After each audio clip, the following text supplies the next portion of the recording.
ఇంకొకటి చాలామంది ఇంజనీరింగ్ నిపుణులతో నేను చర్చించిన వాళ్ళు చాలా క్లియర్గా చెప్తా ఉన్నారు, ఎంత ఘోర ఉపద్రవం జరిగినా పిల్లర్లకు క్రాక్ రాదు, క్రస్ట్ గేట్లకు వస్తే వస్తుంది కానీ క్రస్ట్కి వస్తే వస్తుంది కానీ పిల్లర్లకు క్రాక్ రాదు అని చెప్తున్నారు చాలామంది ఇంజనీరింగ్ నిపుణులు.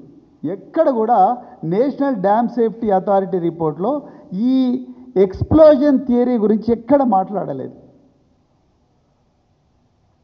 పిల్లర్కు క్రాక్ రాదు, అది కూడా కింద నుంచి పైదాకా క్రాక్ రాదు రాదు రాదు.